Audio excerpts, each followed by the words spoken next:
What's up, guys? Welcome to episode 10 of the Blue River Bow Hunting Podcast. I have a really cool show lined up tonight. I got Troy Dulaney from West Virginia, and I got Adam Bonowitz, who you hear me talk about quite a bit on the show as the neighbor, as my son wants to call him. But we're going to get on here. I know I haven't done a show in 3 weeks now, but you know how it is. October, November, we're in the woods. We're doing the thing. We're trying to record, YouTube. We're trying to do everything we possibly can to get on some of these bucks. I was fortunate enough to take a buck here in Indiana and Ohio. We'll get into that here a little bit later. But first of all, I want to thank both of you guys for joining me this evening. We're having a little bit of beers and having a little bit of fun with it. But how's it going, Troy? It's going good, buddy. Thanks for having me on. And before we get started, I'm going to ask you guys something.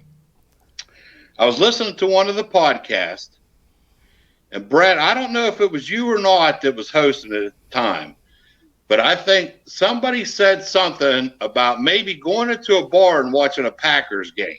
That was me. I was in Wisconsin. I went up there deer hunting. I was watching the Packers game in the little small-town bar I was in.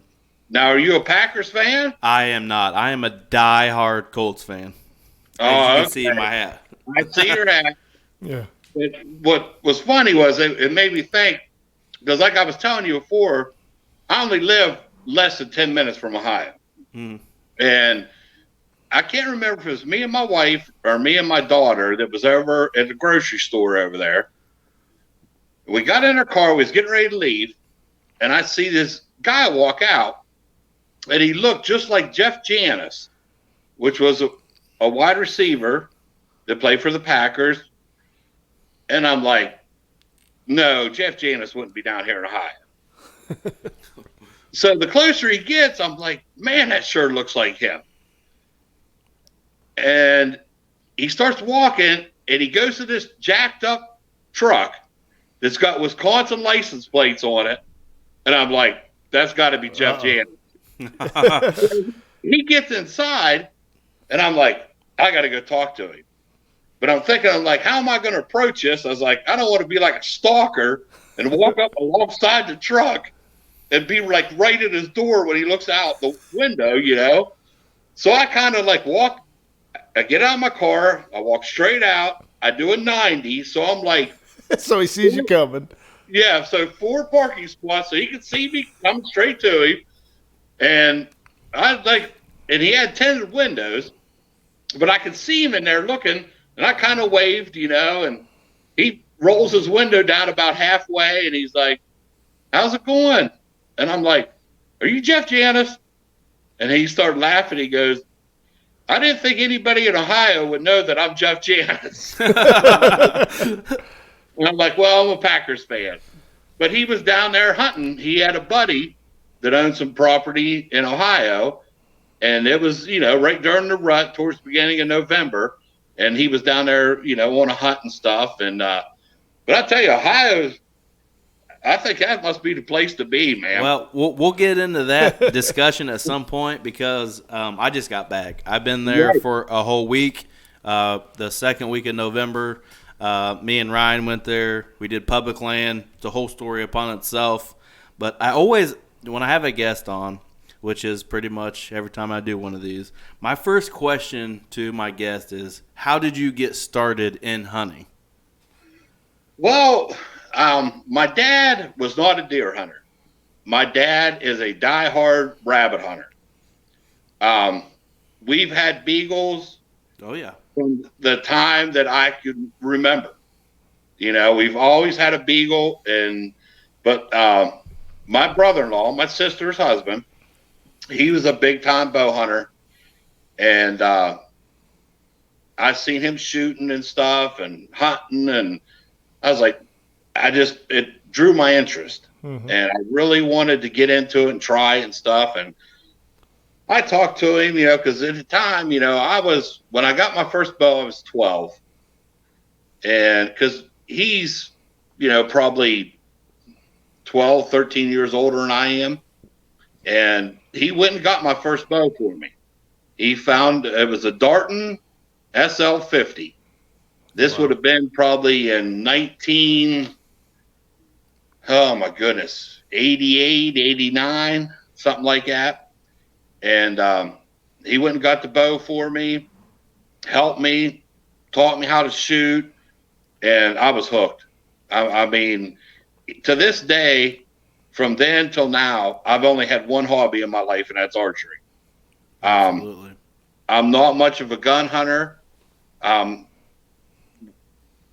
I do gun hunt usually the first day, the first morning, just for, I guess you'd say, tradition. Yeah, the nostalgia a little bit. When they give you the opportunity to take a gun, you might as well take it sometime. Yeah. I mean, we've been in situations like last weekend. He almost took his bow during gun season, and then we were just like, fuck, you never know. It might be 70, 80 yards, and we're chasing a couple of big deer on that property, and we're like, we might need to take a gun. And I'm just not, a gun person. For the first many years that I deer hunted, a cousin of mine who was, and he's a good bit, older than me, pretty much like a second dad. He had two guns. He had a 30-06 pump, and he had a 7mm mag bolt action. So whichever one he wasn't using, I just used the other one. And, I just go out. But we used to have a hunting cabin downstate West Virginia for years.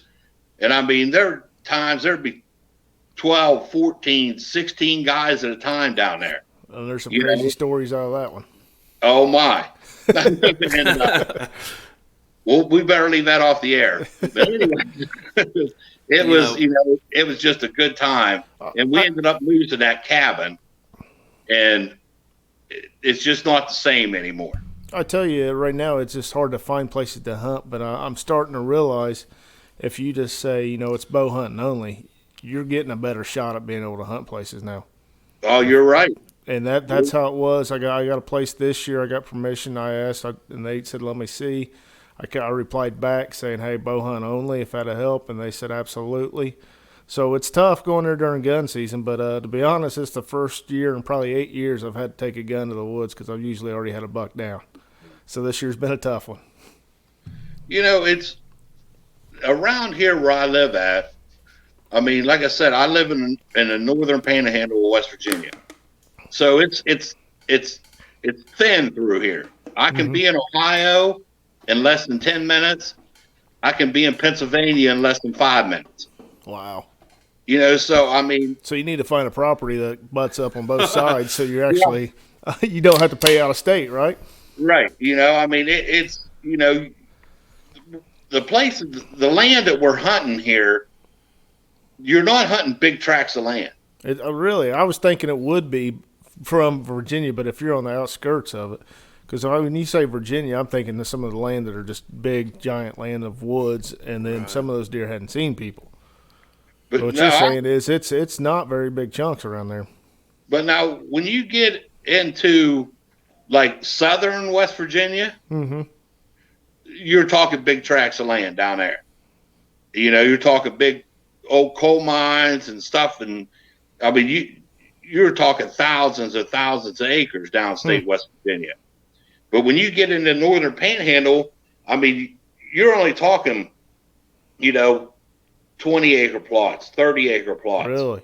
You're not looking at big land because you have so many 2-lane back roads that are running everywhere that you're just not, there's some places you could find around here that, there may be, 100 acres or 200 acres.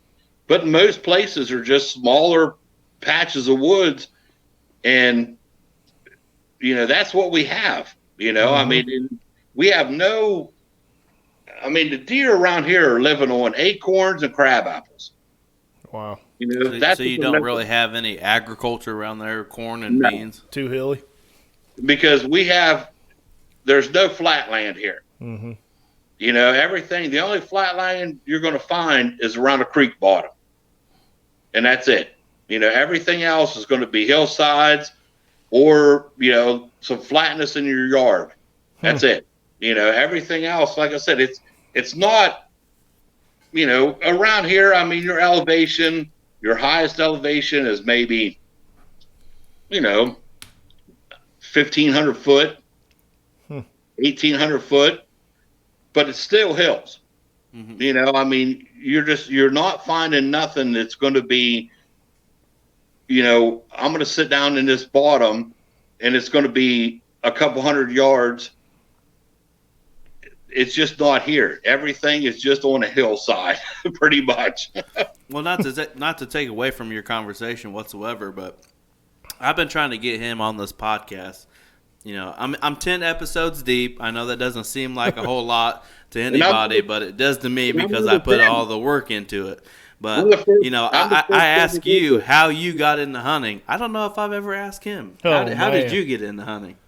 So originally we lived in Indy.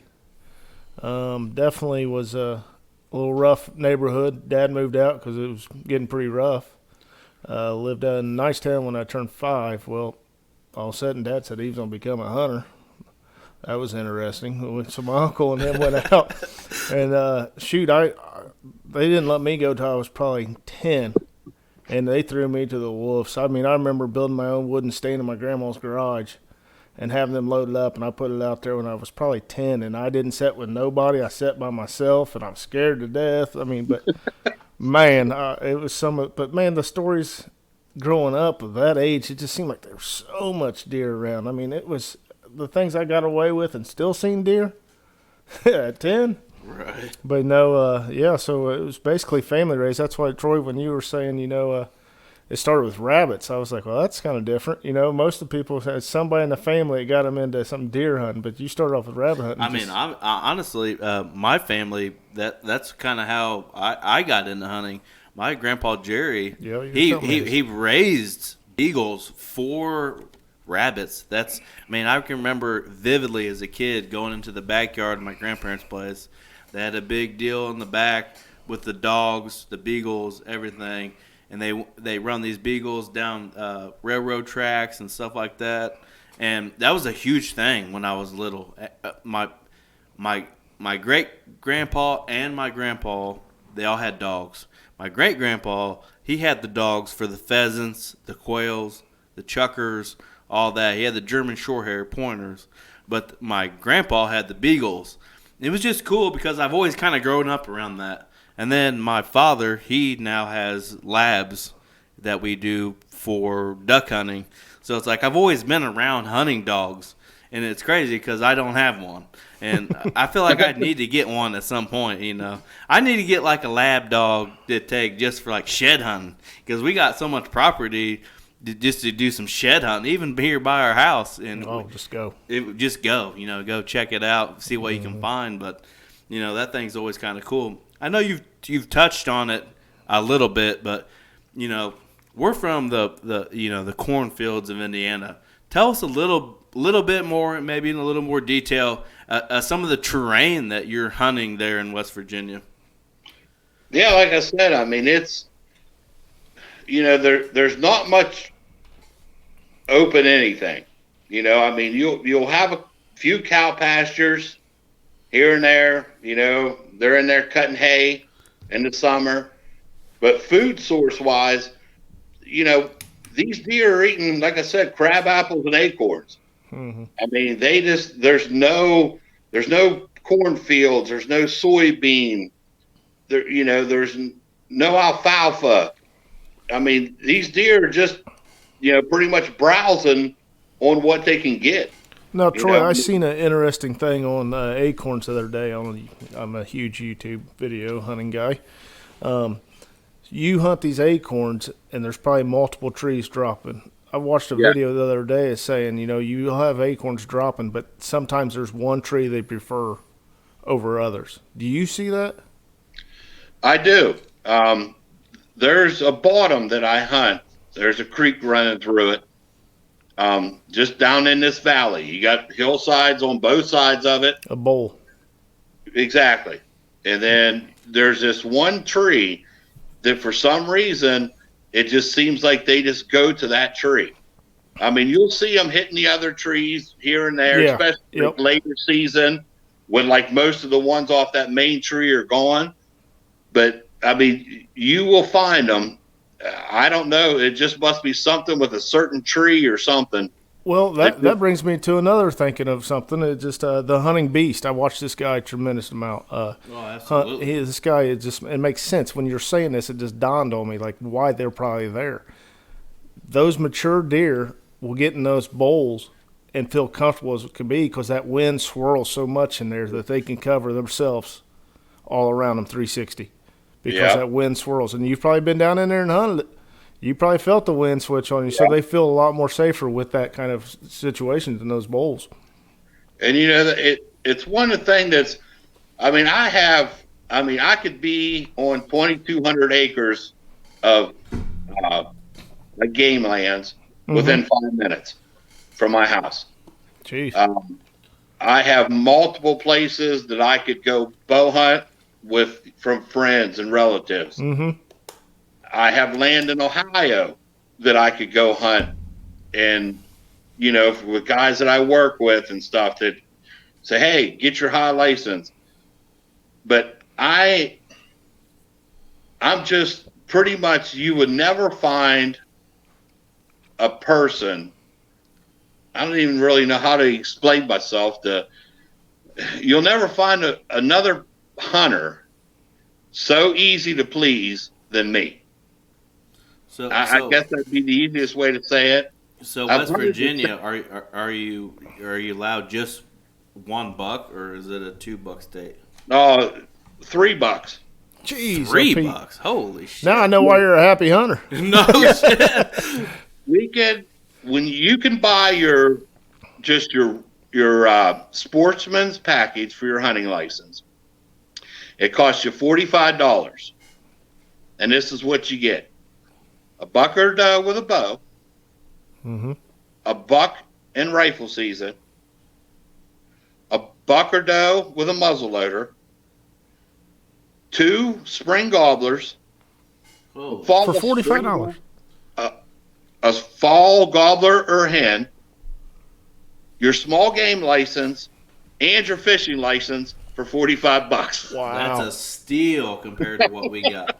Oh yeah, my mic's. It's just I think it's $80 for a bundle, and that just covers your whole deer season for us. I think it's $65, and you got 2 does and a buck, but that covers all seasons: bow, muzzleloader. Yeah. We call it shotgun, but it's firearm season because you can use rifles now.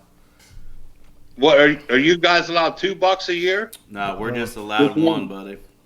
Yep. And honestly, like I said, we're allowed $3 a year, but of everybody that I know that is in my close group of friends and hunting buddies, people don't shoot $3 a year. How can you have quality deer management with $3 a year? You wouldn't have anything left. And most of them don't even shoot 2 a year. Especially if you're talking about smaller plots of woods, man. I mean, you'll put a hurting on a place quickly. For sure. It's usually most everybody I know, when you're bow hunting, bow season, you're out there. If you can get a shot at a deer, whether it be a smaller buck or a mature doe or whatever, they take that shot. But if you shoot a smaller buck, you're not shooting another one. Really? You're going to let the smaller ones go through, and you're going to wait for a mature. Okay, I see what you're saying now. Yeah. Good sized deer. Yep. And in West Virginia, it's just hard because, like I said, it's people want Midwest deer in West Virginia, and it ain't going to happen. No, you're not going to get that there. And the deer that we're shooting, that we say, man, that's a good deer. 130, 140-inch deer. You guys out in the Midwest are passing them deer up. It takes just a while to get some on the wall, but once you do, yeah. I had a goal this year of 140s. It's been tough. And it's hard to explain to people. They're like, oh, well, we have a $3 rule, and that's why we ain't got no big deer. I'm like, well, I don't know guys that are shooting $3 a year. Yeah. And most of them aren't shooting $2 a year. Yep. You know, these deer, when you cross the border or cross the river into Ohio and you see just the body size. That's what I was asking you. What's a mature body of a buck weigh there? I would say field dressed 150. Holy cow. 140, Really? 150. You know, yep. The biggest deer I ever shot in my life, it gross scored 170 and 3/8. And that's that picture that I sent you. You shot it? So anybody that can hear him right now or see him on YouTube, that will be the thumbnail of this video, because that's the picture I'm going to use that you sent me. Right. It gross scored. It was a 12 point, but it was a main framed 8.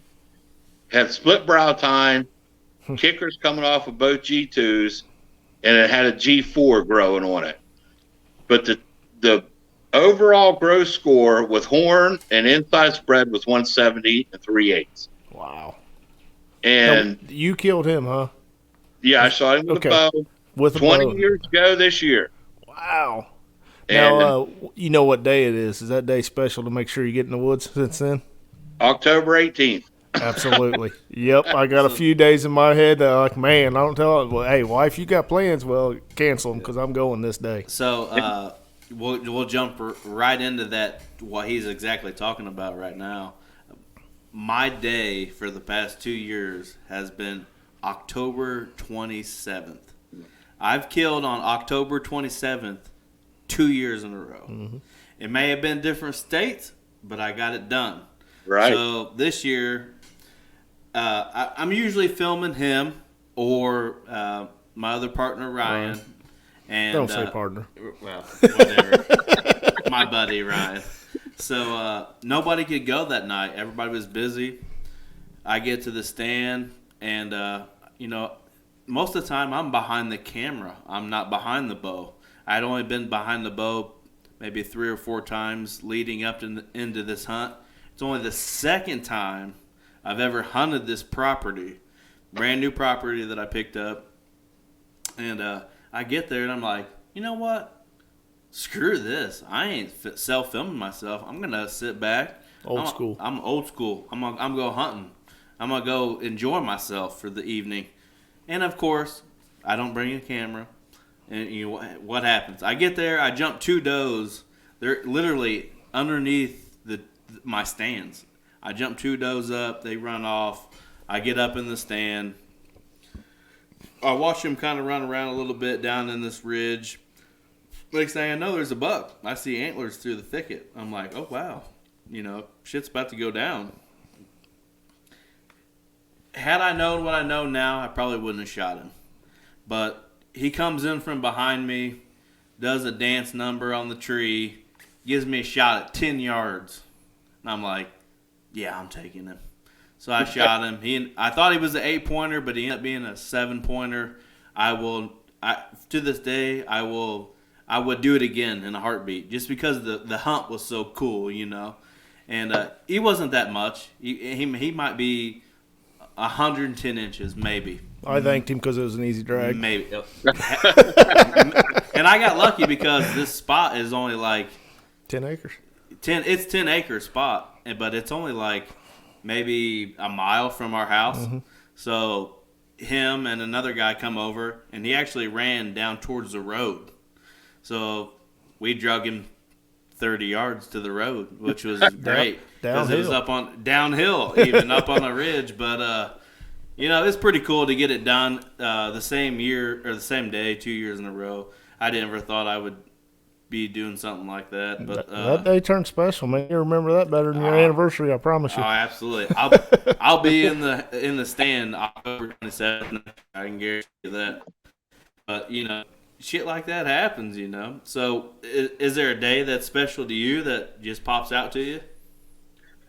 Well, like I said, October 18th when I shot that 12-point, and then October 29th is the day that I shot my first deer ever with a bow. And that was the first deer I've ever actually shot. I never even shot one with a gun. And that would have been in 1992 when I shot my first deer. And he's actually, I had him mounted because my parents always told me, they said, hey, the first deer you shoot with a bow, we're going to get it mounted for you. Absolutely. Mm-hmm. So 3 boys, it's expensive. I've done it. So I shot this deer and I got it mounted, and it's a spike with about 8-inch spikes coming off of it, and then it's got little nubs about 3/4 of the way out where it was starting to grow, points on it. And I call it a 4-point because it's my deer. And everybody that comes in is like, oh, they'll see it because it's out in my man cave, out in my garage, and they'll see it and they'll look at it and they're like, oh, you got a spike mounted. I'm like, no, that's a 4-point. I'm like, so it's my first deer. I can call it what I want to call it. But yeah, I'm just a hunter. I mean, that's I what can tell you are.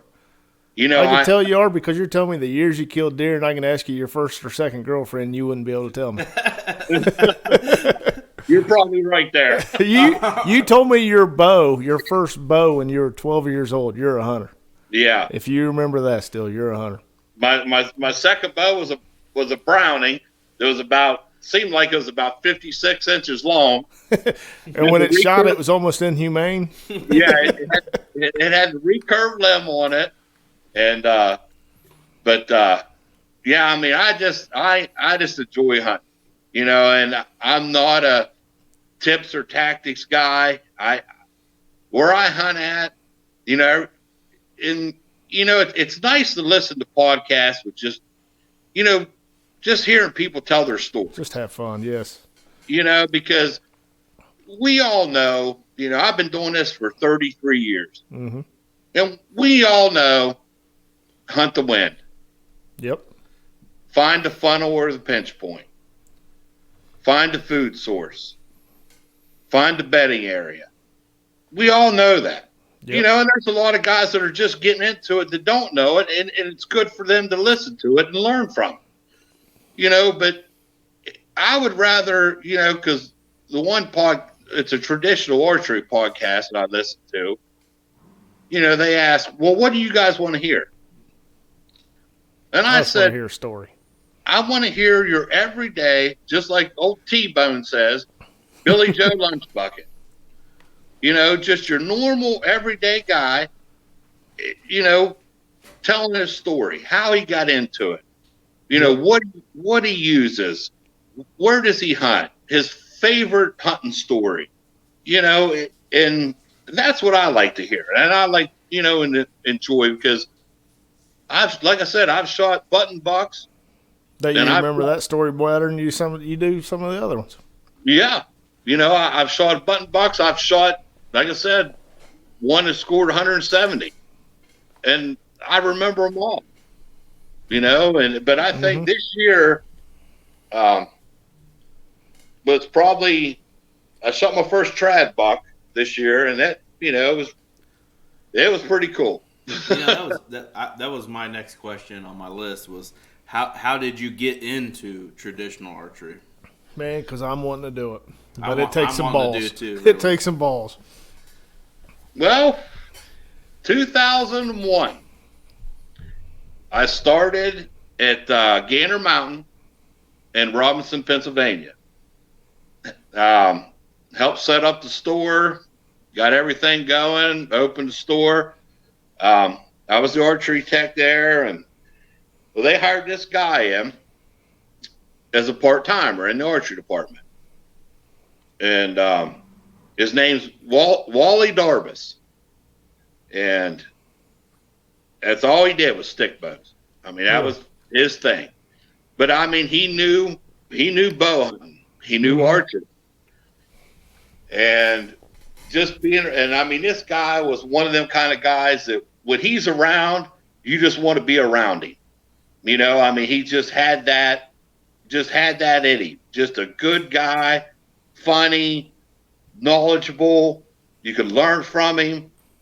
And he always talked about, the stick bows and trad stuff. And I was like, man, I really want to try this, and so he had a Howard Hill longbow, and it was way too much poundage for what I could handle. But he had to be a big dude then. I mean, because you're kind of big and strong, and he's pretty good. He's pretty good size.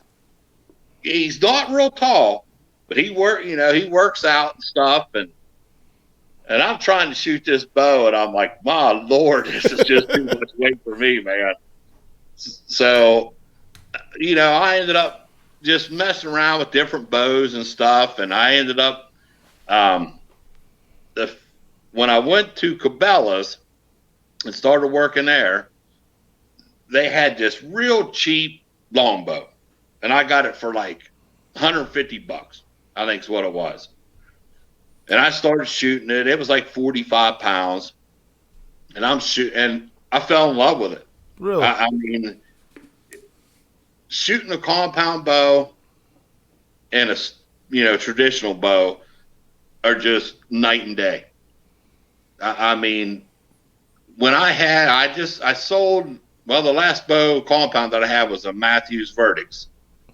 I sold it at the beginning of this summer because I'm like, I'm done with them. So you have more confidence in the traditional? I just wanted, I shot thousands of arrows. Thousands. I mean, I shoot, and this is the honest truth, I bet I shoot at least 5 or 6 times a week. And whether it be raining, snowing, cold, if it is, I come in the garage and I shoot just to work on form, just to shoot. Because you enjoy it. That's it. That's my hobby. That's what I enjoy doing. Man, we've talked about, I got a couple of buddies. Actually, there'll probably be another broadcast that we do some other time. But we got to get some of them guys on. I've been begging them for a while. I got a group of guys, man, that have killed some giants. I'm fortunate not to be one of those guys, but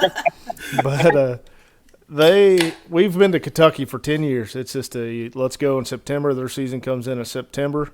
We go down there, and man, we've killed some deer down there on state property. We go down there, camper, drink beer, have a good time. It's the first weekend of September. Usually it's Labor Day weekend, so the campground's happening. But we've talked about it, man, of trying to go tradition. But it's just my opinion for me is I've never shot one, but I would almost have to have a buck down that year, then go and get one and practice, and try taking a doe with it, so I get some confidence to. So if a giant comes out, I feel confident in shooting it. But man, I really want to do it sometime. Fuck yeah! I'll tell you, it's such a different ball game. Yeah, I mean, like I said, I've been shot a compound for 30 years, and I was telling you, Brett, when I messaged you the one time, I said I'd set 2 goals that I wanted to meet. And them 2 goals, when I first started shooting a compound bow, was I wanted to win a big archery tournament, and I wanted to shoot a big buck. And at the time, when I didn't know what a big buck was. I didn't know what scoring deer was and the Pope and Young and the Boone. I just knew at the time that when I shot this deer, I would know that that's the buck. Right. That was the one that I was after. Well, in 1994, I graduated high school.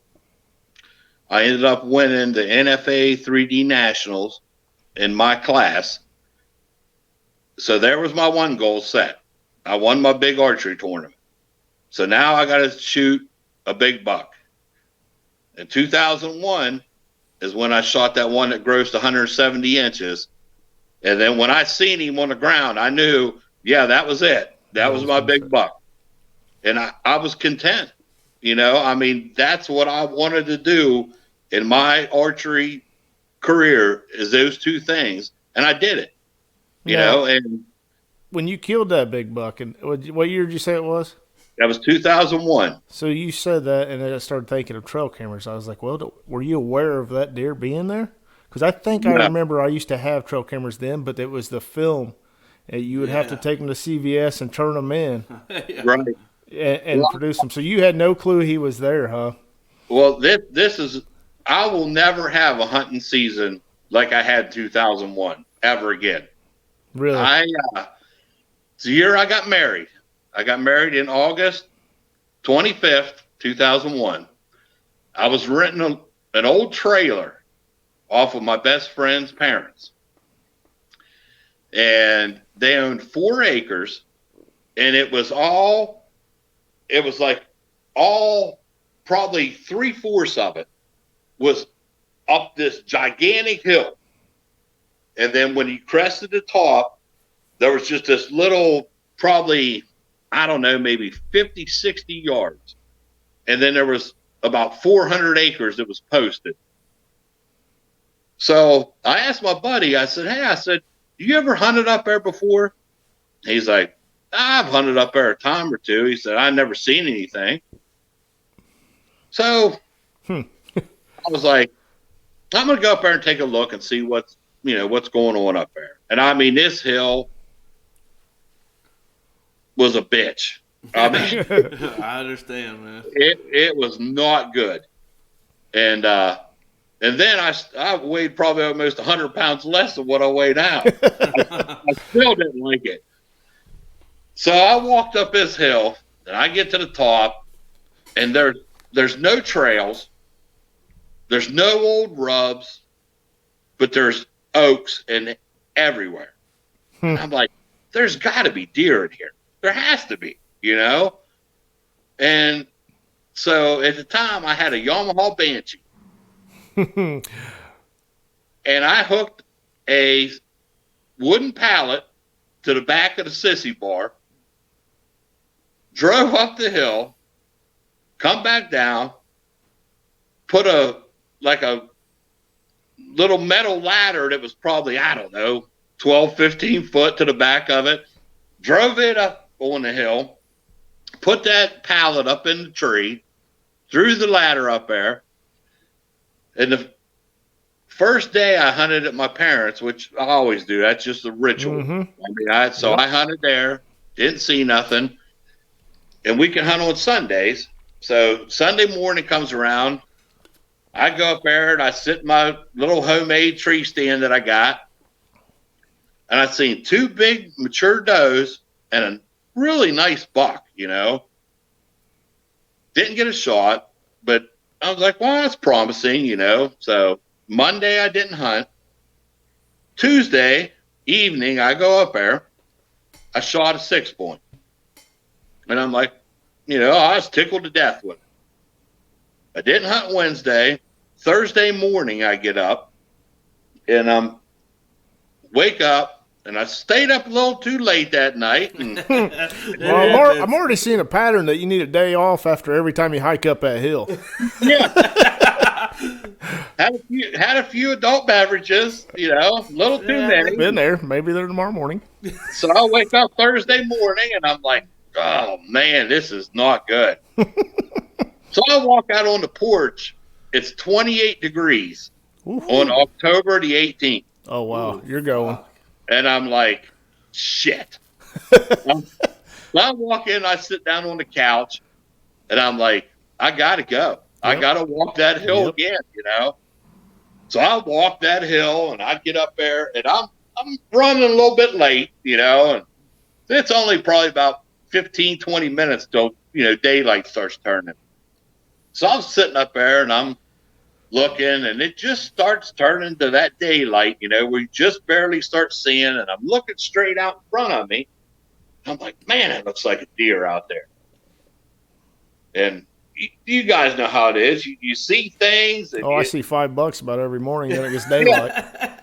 And I'm like, that's not a deer, you know. So I'm just kind of, you know, put my head down, and I look back up straight ahead of me again, and it's a bunch of, like, probably like 3 or 4 foot saplings, and there's a bunch of them up in there. And I'm like, man, that looks like a deer. I'm like, that's not a deer. You're making yourself think this is.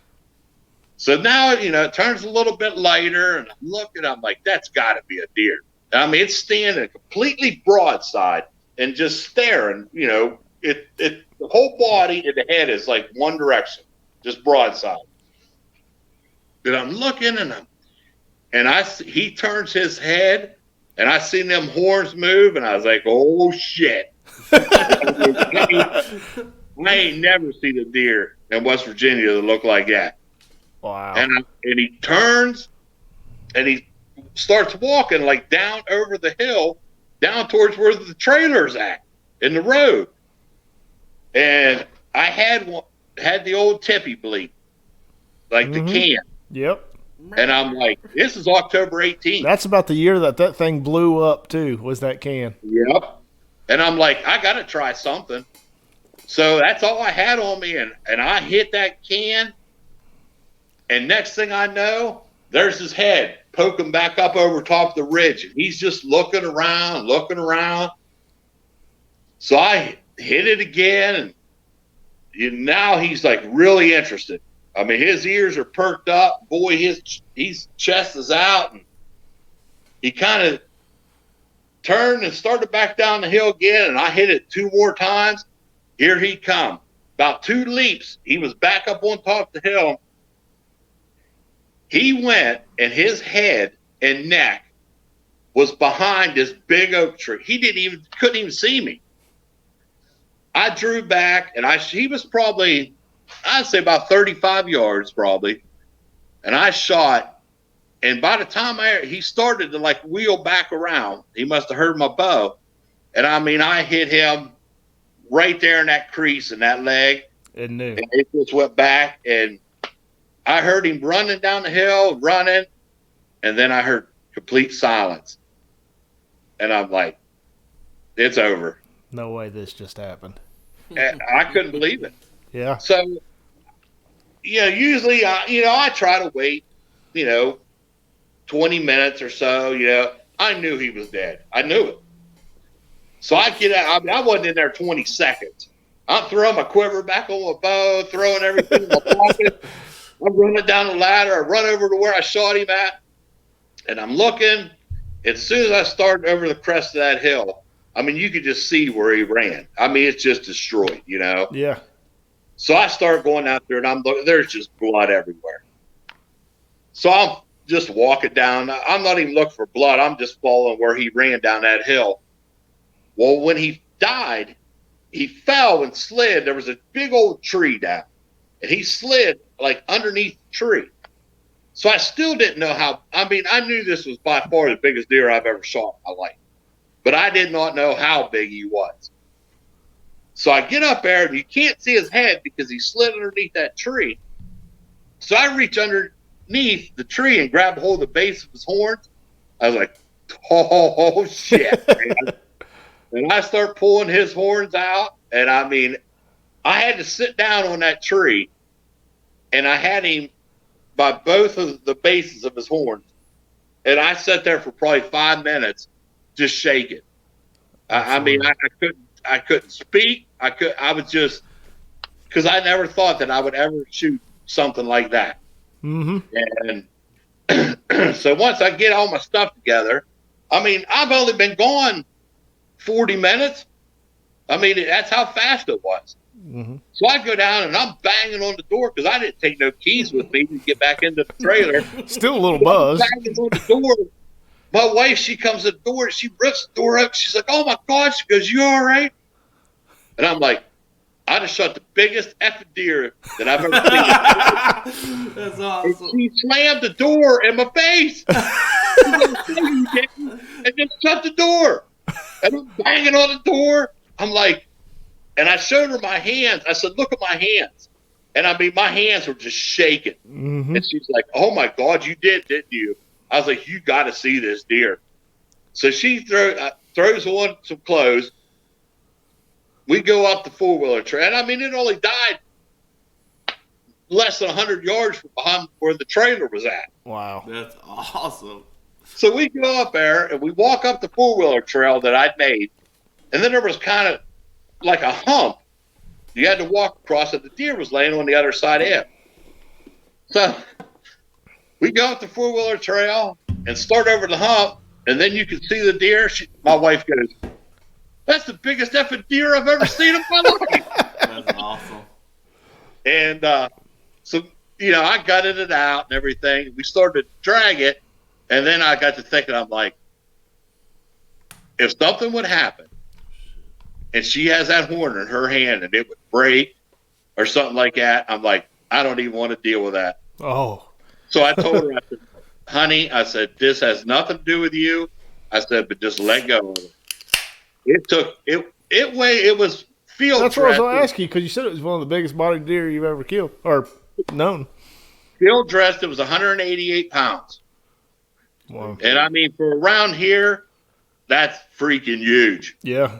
And I like I said, I drug it as far as I could. I got it down into, we had like a little backyard because there was like a creek behind the trailer. Then there was like a little backyard back there, and I got him down to there. Well, the neighbor, he had just went down to the gas station. Luckily, stopped at his house before he was heading to work, and he'd come and help me drag it across. We had a little bridge. We drug across there. Then all three of us threw it up in the back of the truck. But, yeah, I mean, it's deer, like I said, deer like that just don't come around here that often. So most of the property that you're hunting, is it private property, or is there a little bit of public land sprinkled in there? It's all private property. I'm just interested in this 4 acres still. Is that available? Rent this trailer? Or what? What's funny is, like I said, I shot, and then that Saturday I shot a doe there. So on Tuesday I shot a 6-point. Thursday I shot that 12-point. There it and is, the day off Saturday, again. I shot that doe. I'm up there gutting that doe, and here comes this guy. He's got a summit tree stand on his back, and he comes up to me. He goes, "Hey, I heard somebody shot a big deer up in here." Oh, it traveled fast. And I said, "Yeah." I said, "I did." He goes, and I asked him, I said, "Where did you come from?"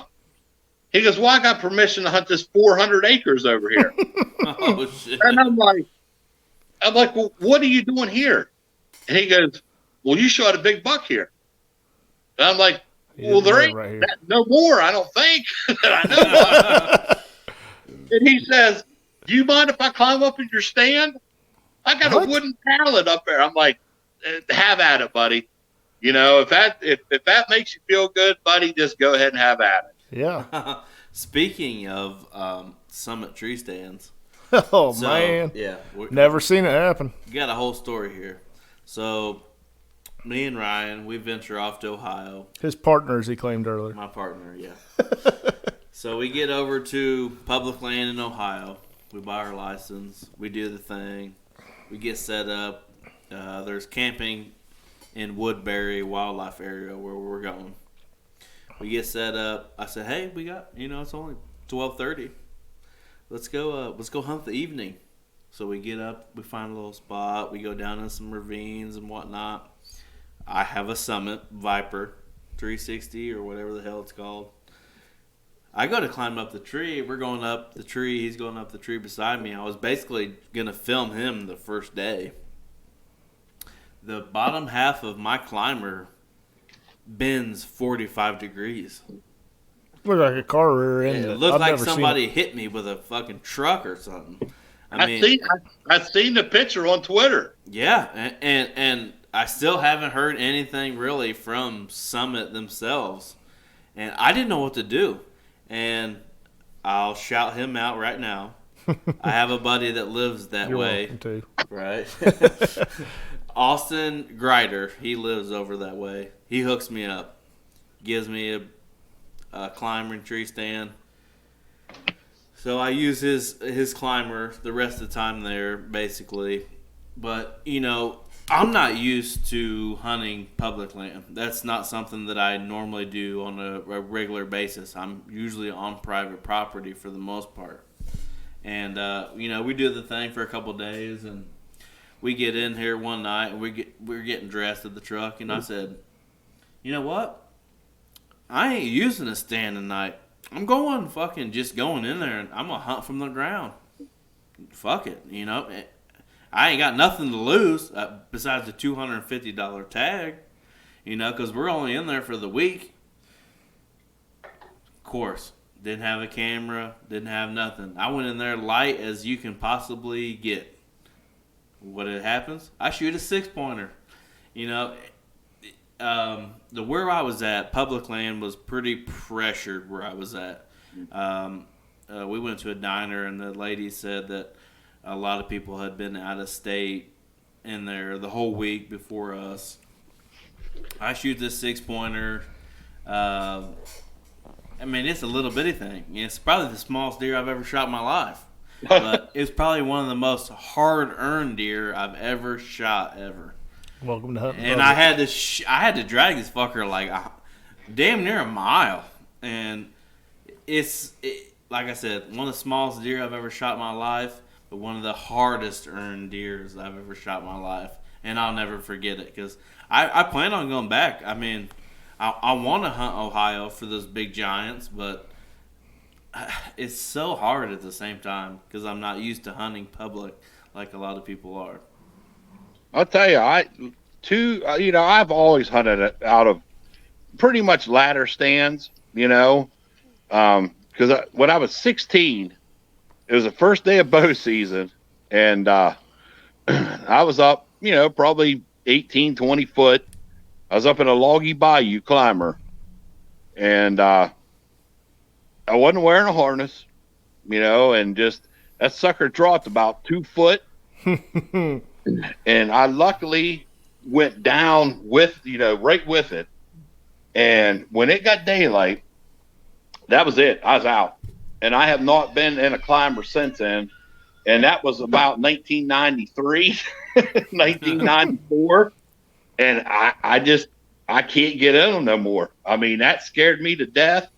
And I just can't do it, Yep. But 2 years ago, I started hunting. We put a blind up for my dad. And my dad, well, now he's 73. And he's in like 10 times better shape than I am. The guy goes to the gym 2 days a week. The other 4 days of the week. The other 4 days of the week, he runs and jogs 3 miles a day. And the only day he takes off is Sunday. And but at 73. It's 73. I mean, this guy, to do it at 40. You look at him, you would never think that he's 73 years old. It's amazing. But now we know who's hunting on top of that hill. Yeah. Well, that's like when because I shot my first deer out of a blind 2 years ago. Something I still haven't done. And it was awesome. That's what I want to experience. I think it would be a total different hunt. Well, that's what I was kind of getting at with the whole the public land thing. Never hunted public land really much ever in my whole life. I love being up in a tree stand, whether it's a climber, a ladder stand, whatever that happens. I like having that elevation and having that view. I never thought in a million years I'd have a bow kill off the ground. Yes. On public. On public. My wife was she had no fucking clue what I was even talking about. She's like, well, how'd you kill it? 40 yards from my knees in a brush pile in the middle of nowhere, Ohio. She was like, are you kidding me? What happened? Did you fall out of the stand? I'm like, no, I didn't take a stand. I was just doing it on my own, And it's something I never thought I would accomplish. My first deer ever off the ground, period. Let alone off public or whatever. And it feels kind of good. To go in there and have your tree stand fail, and to whip out all the guns. We hunted out of a ground blind the day before. I tried everything that I could possibly try, just to try it, because I was in a whole world of my own, and to kill something off the ground is incredible in my opinion, because to see what I saw when I saw it, I saw some does browsing a little bit before I shot him, and I'm kind of minding my own business, watching these does browse, and all of a sudden I hear brat, brat, brat, brat, brat, and this fucking buck comes running up out of this big bowl like what you're talking about, and he's at 40 yards. I had enough time to pull my rangefinder out of my harness. I'm not a harness. I'm not in a tree stand. I'm on the ground. Pull my rangefinder out of my harness. 41.5 yards. I put the 40-yard pin on him. Smack him. What little did I know was there was a guy set up 50 yards, 40 yards, 50 yards from me. I had no idea he was there. He goes, boy, you just put the smack down on that boy there. I'm like, I had no idea you were even standing there, buddy. I'm sorry. I said, what time did you get here? He said, I've been here about since 3:30. I said, well, that's crazy because I've been here since 12:30. He goes, I didn't even know you were there. I said, I had no idea you were there. We started laughing about it a little bit, and he goes, you put the smack down on that old boy. I said, I appreciate it. It's not the biggest thing I've ever killed in my life, but probably the most hard-earned hard-earned buck I've ever killed in my life. I mean, he's just a little bitty 6-pointer. I mean, literally, little bitty 6-pointer, but I've yet to see a picture of it. Oh, whatever. But it was fun, you know what I mean? But when I shot that, like I said, 2 years ago, I shot that 8-point. I mean, like I said, he wasn't nothing big. He was probably 14 inches or so, 8-point. But I was sitting in that blind, and I got one of the side windows about half open, and I seen him walking down the power line. And when he got into the corner of the blind where, he couldn't see, I drew back, and I'm just waiting. And next thing he was about 8 yards out in front of me. Wow. And I shot, and he just – and every time I shoot a deer, they can never run back towards the house. They can never stay in the flat land. They got to run down over the hill towards the creek. Yeah. It's just the way it every single time. But when I shot that one with my recurve this year, I put a lot of time into that thing, and last year I hunted probably 3/4 of the year with it. And I don't get out a lot, a lot of it's to blame on myself. I think sometimes that's the key. But, I got 2 daughters. One's 15. One's going to be 8 on Monday. My oldest daughter, she's in the band. She does like recorder class. She's into doing theater, and it's, to me, that's my first priority, for sure. And then, you're picking them up, you're taking them here, you're dropping them off, you're doing this. And my parents are a savior.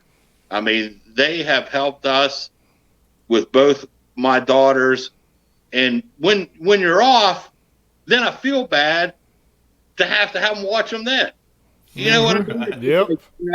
I'm at work, you're picking them up, you're taking them to this, you're taking them to that. And then, then I'm off. Then I have to ask you to watch them for that, and that makes me feel bad because, they do enough for me as it is. But when I shot that one with my recurve, I was in the blind, and he walked out, and I had like one of my corner windows about half open, and I seen him walk out. This deer looked like he was 20 inches wide. I was well, shit, at 8 yards, I bet he looked a lot bigger. And so I have my recurve up, and now this is a different. The one that was 8 yards, I shot that one with a compound. Okay. I had my Matthews with that, and which is gone. When I shot the one with my recurve, I'm sitting there and I look, and here he comes. He walks straight out across the power line, out of the woods, and I mean, this thing looks like a monster. And I'm shaking, and I got my recurve up, and I'm shooting it's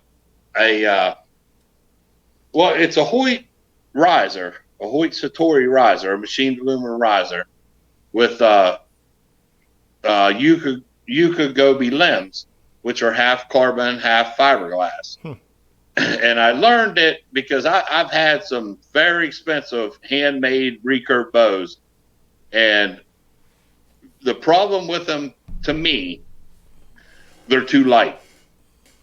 I have kind of like, I've always kind of shook a little bit. Even so it ain't stabilizing you much when you shake. Right. And with these wood bows, they're so light, I would shoot decent, but I knew I could shoot better. And then I ended up going with that, with the aluminum riser, and boy, what a difference it made. I mean, what a difference. I mean, just night and day. But that buck walked out, and I have the bow, and I'm just got my arm out there, and I got my finger on the string, and I'm shaking. I look like a crack addict that ain't had it. I mean, I'm like this. I'm just shaking like this. The moment you know you're going to shoot, that just kicks in. And he comes out, and he turns broadside, and he walks, and I had just this little mineral block out there, you know. And so you can do that there. Indiana, Indiana, you still no bait, nothing. None of that kind of stuff. Yeah, I mean, my goodness, I could go up there and dump 500 pounds of corn out. I got a funny story after you get done saying this. But so, you know, he kind of sweeps around, and he comes and he faces straight ahead of me on that mineral block. And I'm looking, and he's not nervous one bit. I mean, he's just, you know, he's relaxed. He'd take a couple little bites. The wind was real low, you know, and just a slight little breeze. And he's eating, you know, and he would look up, and he would look straight into that window of my blind. And it's just like he's looking into my soul, you know. I mean, and I'm just like, I was like, he knows I'm here. You can't keep, And he didn't. He had no clue that I was there, you know. And well, he turned, and then he took about 2 steps, and he was quartered from me. And I'm like, here we go. And I just kept telling myself, I got the bow. I'm like, anchor. Yep. I hit my anchor point. I pulled through. And that's one nice thing about them recurves, man. I swatched that arrow. It hit him towards the back of his ribs. And it's just like the fletchy just buried right up in him. I'm like, that's it. He done. And he took off running, and I was shaking. So I called, the first person I called was my buddy that got me into Wally Darvis. The guy, the part-timer? Wally Darvis. Yeah, the part-timer. The part-timer, okay. At Gander Mountain. Yep. Got me into it, you know, and he's like, did you make a good shot? Did you do this? I'm like, yes. I'm like, I'm going to wait a little bit. When I find it, I'll call you back, you know. And it went probably, I would say maybe 100 yards, 120 yards, and it was all downhill. Away from the house. Right, away from the house. When he hit the flat at the bottom of that hill, that's exactly where he was dead at. And I'm shooting 40 pounds, and it went behind the ribs, come out, and busted through the opposite shoulder. Really? It didn't, it didn't blow through it. Yeah. But the broadhead busted through that other shoulder at 40 pounds. Wow. What broadheads were you shooting? I am shooting Kudu Point. Kudu Point. I haven't heard of them. Dude, I'm telling you, I've shot. Is it fixed? Yes, it's a two. Then I like it. It's a 2-blade single bevel. Yeah. And 2 years ago, when I shot that first deer out of the blind with my Matthews, that's what I was using. And I'll tell you what, these things, I shot Muzzy 3-blade 100 grain. I still shoot. I shot them for 18 years. I'm still shooting. Yeah. And you can't go wrong with them.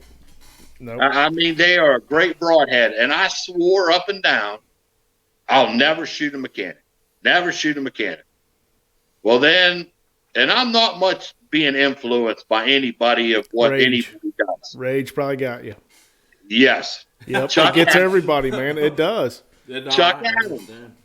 When Chuck Adams started shooting them and endorsing them, and I'm like, my goodness, Chuck Adams hated mechanical broadheads. Mm-hmm. But then after a while, I got to thinking, well, they probably paid him tens of thousands of dollars to say how great he was.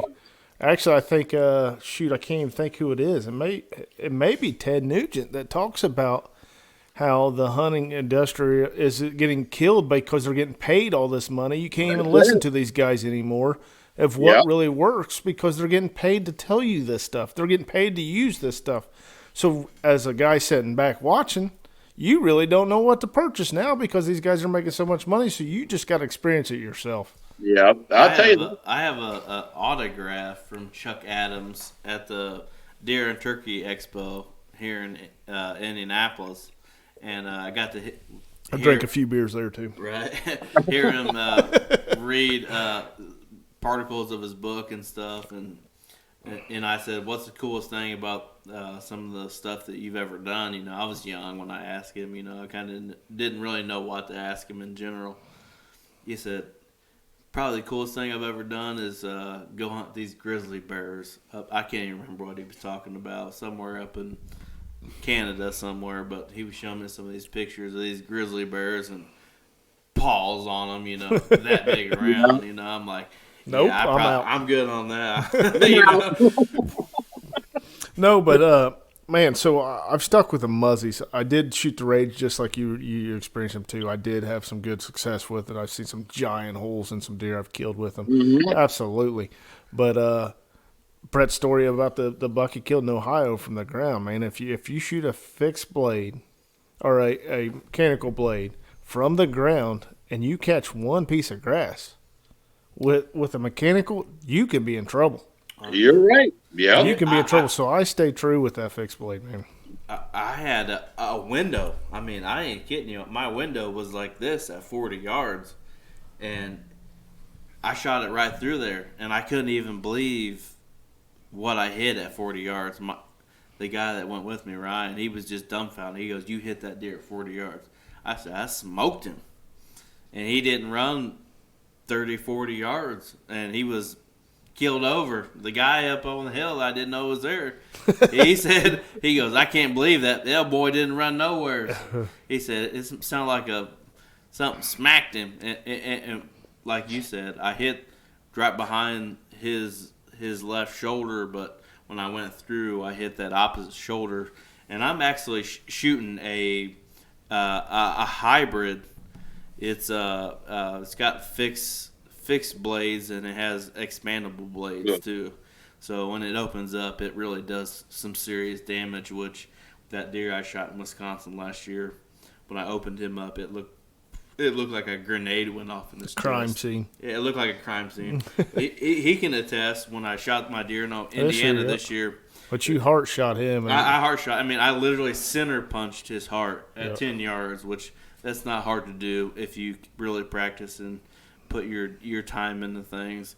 What he run? 60 yards? Mm-hmm. 60 yards, and he was spraying trees up. Troy, it was the opposite of your story, though. He ran to the road. You drug him 30 yards, and we picked him up. Yeah, like he was spraying trees up 4 foot on each side. It was about the easiest drag we've ever had, probably. Yeah.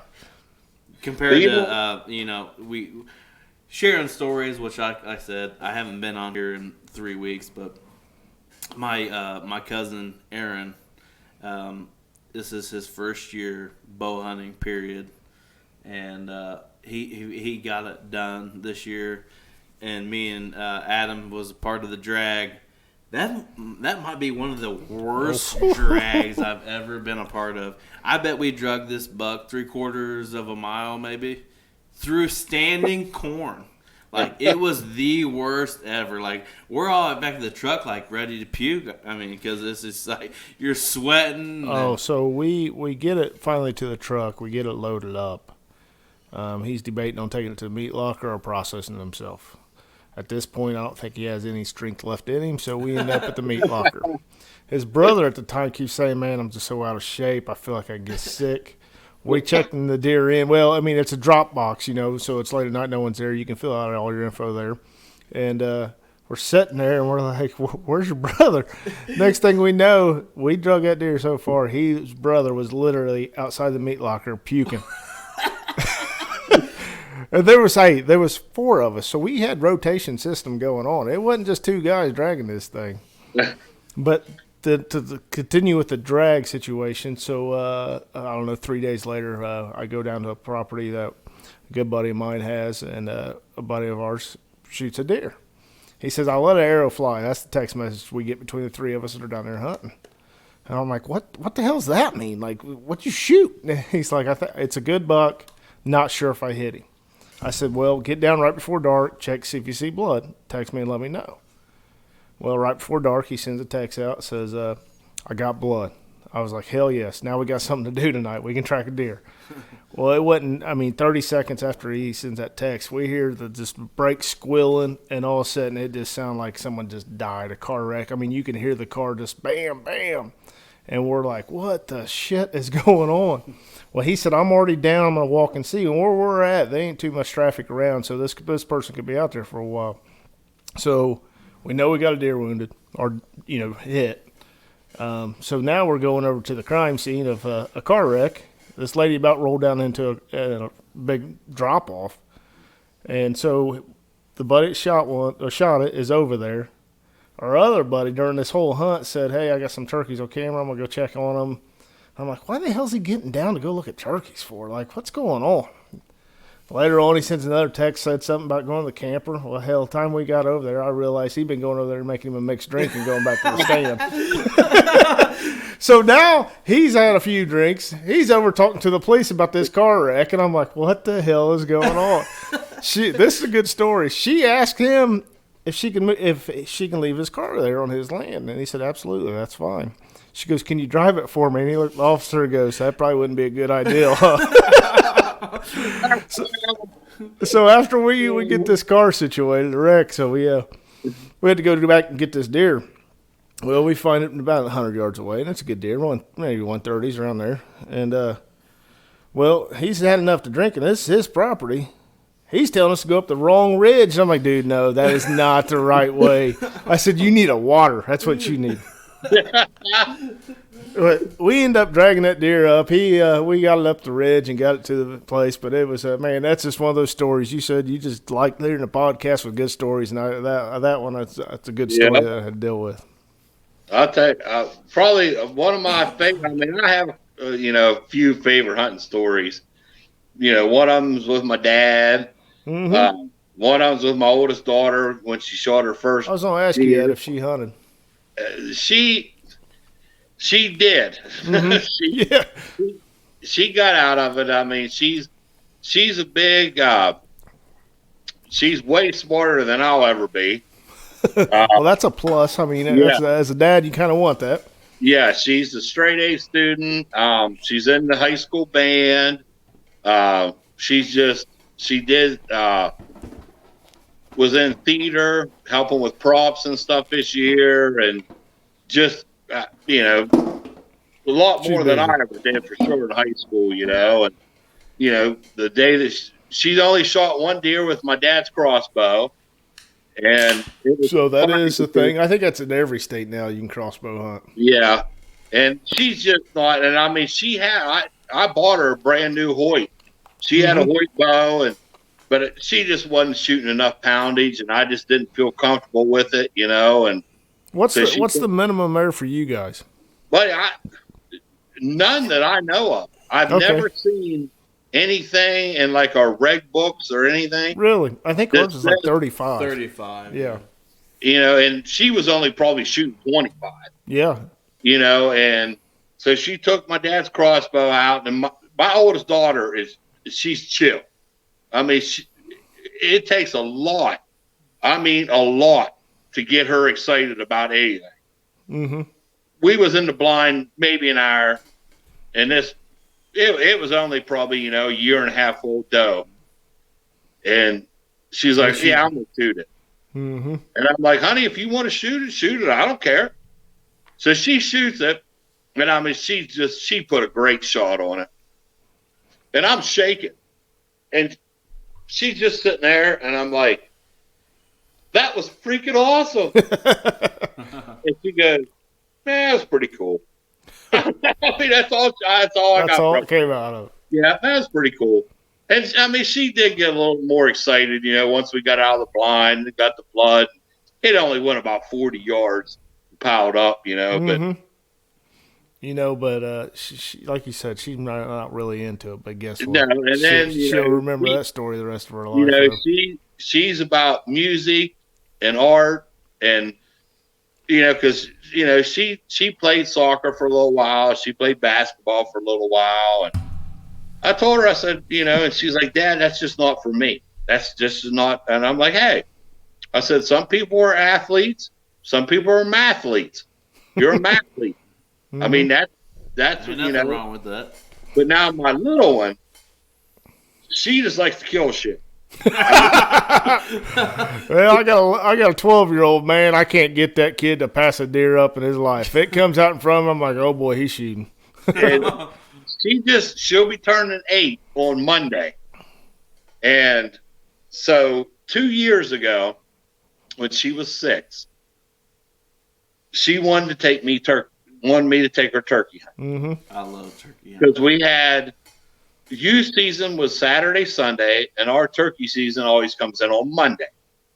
So I took my oldest daughter out, I think it was Saturday, and she took my dad's crossbow and stuff.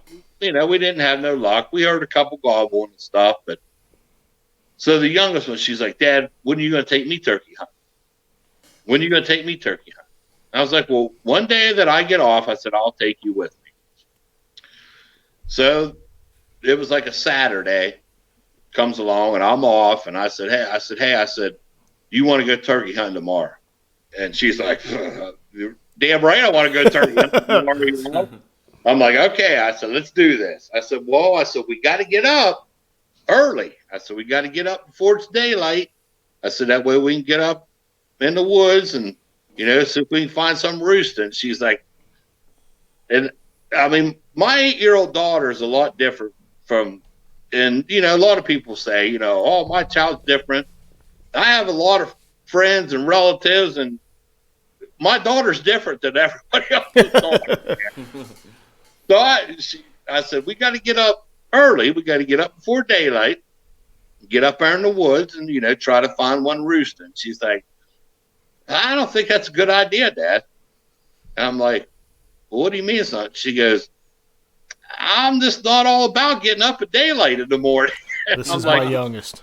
And I was like, honey, we need to get up there. She goes, I got an idea. She goes, how about we just sleep till we get up? Then we go hunting. I'm like, all right. I'm like, fine. Because I don't want to discourage her. You want to make her do it the way you want. We'll fall in love with it. If you press it, it won't work.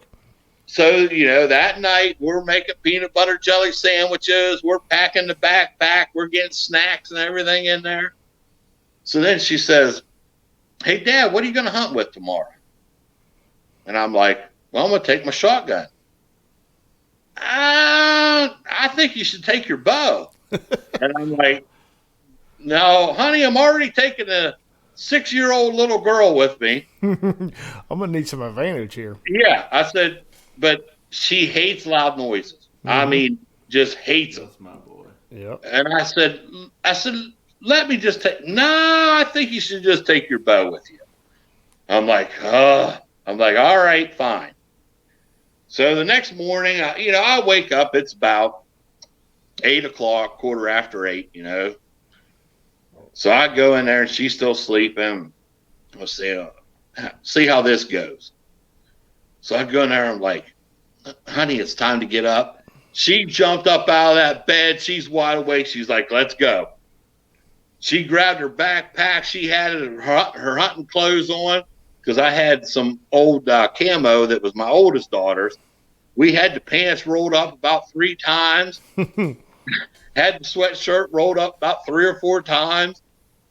So we go over to my parents' house. We have a 4-wheeler trail that comes out of the yard that goes up, tops the hill, and then it T-bones into a power line. So she's in front of me and she's walking. She's got her backpack on with all of her snacks and everything, you know. So we go up, we top the hill, and then it's probably about maybe 50 yards from the time you top the hill to where that 4-wheeler trail T-bones into the power line. But there's kind of like a rise in that flat land going through. So, you know, we come up over and we hit the top where it kind of flattens out, and we start kind of walking up that rise. When we get a little ways, about halfway through, I look and all I see is a turkey fan spread wide open. And I'm like, you got to be shitting me. So I grab a hold of her and I pick her up and I put her back behind me. And I'm like, there's a turkey up there. And I'm watching it. And we're probably 30 yards. Oh, shit. Behind this turkey. That's close. And it's not moving. I mean, not moving at all. All there is a spread fan, and that's all I see. So I kind of, the ground was kind of wet, so it was real quiet, you know. So I kind of take a couple steps, and I'm within under 25 yards. And I'm looking at this thing, and I'm like, it's not moving. It's somebody's decoy. So that's what I start thinking. And I'm like, now I'm getting nervous because I got her with me. And, what the hell's going on? And I'm like, something's not right here. So I'm watching this thing, and it's just not moving. But I got my release on my D loop, and I'm sitting there, and I'm watching. I'm like, and I keep looking around to try to find somebody sitting somewhere. You know, thinking this is a decoy. There's somebody here. Absolutely. Next thing I know, this son of a gun drops. It was a real turkey. He dropped his tail feathers down. I pull my bow back, and I put my pen just right up towards his head. I squeeze off. That thing didn't take a step. Down it goes. Wow. That's awesome. It's just laying there. And I'm just like, this can't be happening. This just did not. She knew what she was doing, Dad. So we walk up, and it has a 10.5-inch beard on it. Oh, shit. And you can't see its spurs because the way it's laying, like its tail feather and stuff was like laying over top of its legs. So I use my foot just to like kind of shove it aside and look at its spurs. It's not dead. Oh, shit. Your daughter's witnessing all this, too, at the same time. This gets good. When I hit that thing, it turned its head sideways, and I hit that thing with that broadhead and cut about half of its head wide open. So this thing starts flopping, and it's trying to go, and she's freaking out. She's like, oh, my God, Dad, it's not dead. It's not dead. Kill it. Kill it. And so I'm like, what the hell do I do? So I step on its neck. So I got my foot on its neck, and she don't know what I'm doing. You know, she has no clue what's going on. And he stops, and I'm talking to her, and she's just like, man, that was awesome. That was so cool, you know. So I'm standing for a couple minutes. And this thing doesn't move. I'm like, okay. So I said, well, let's go over and call Pat.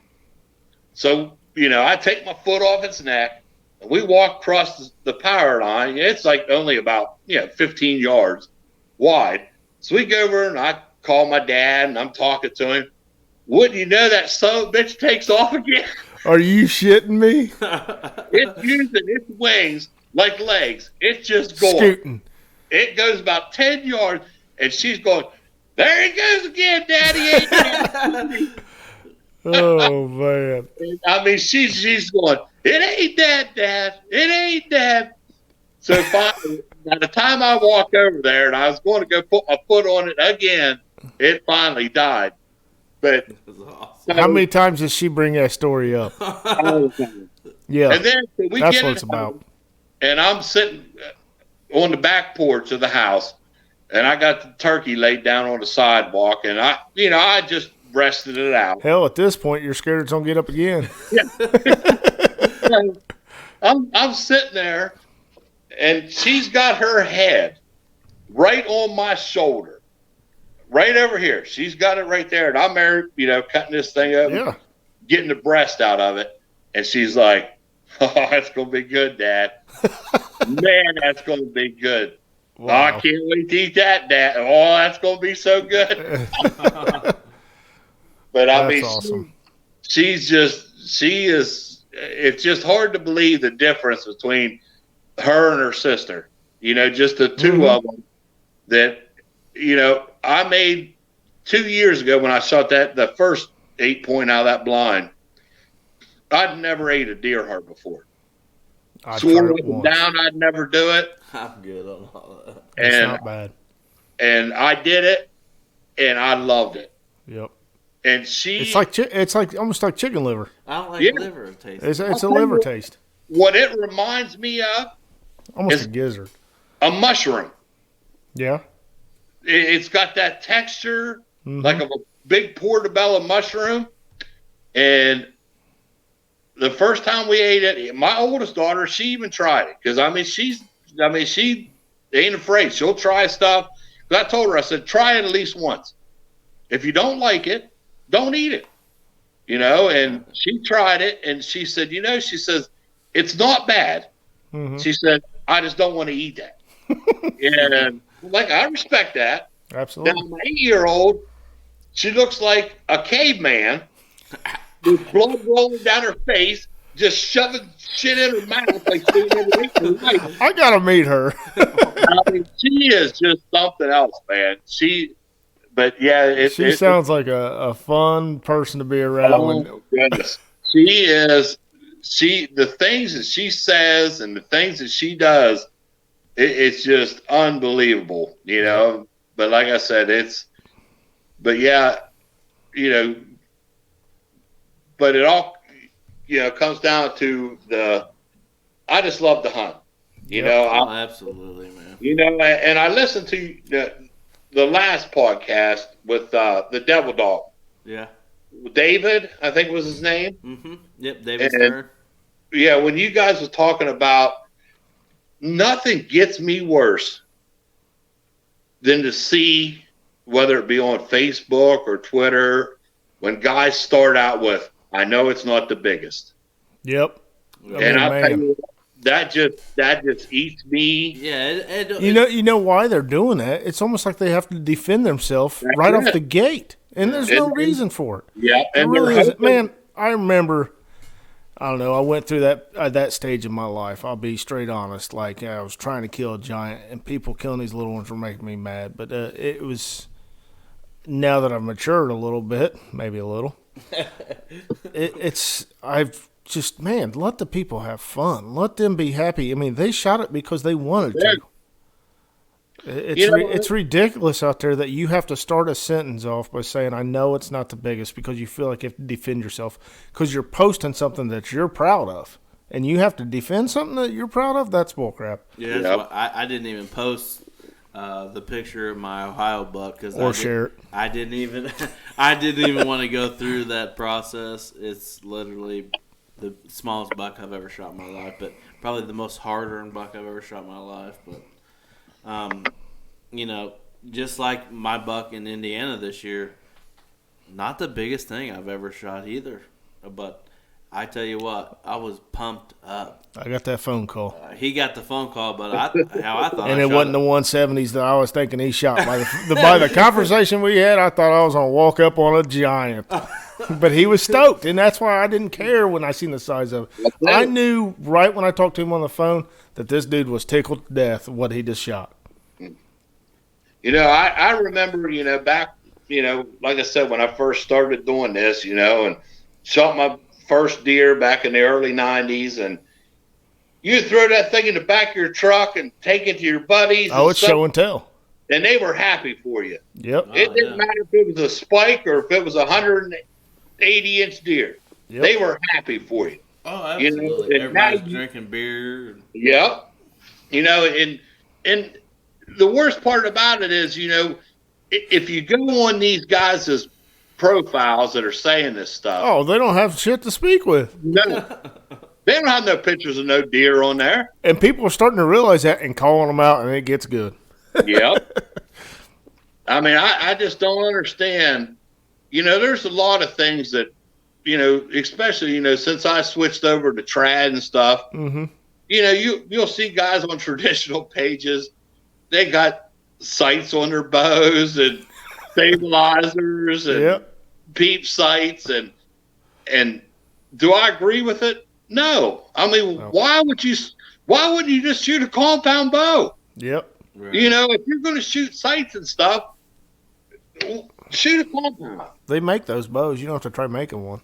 You know, and it's just like, but you know what? I just scroll on by it. Yep. I don't say nothing to them.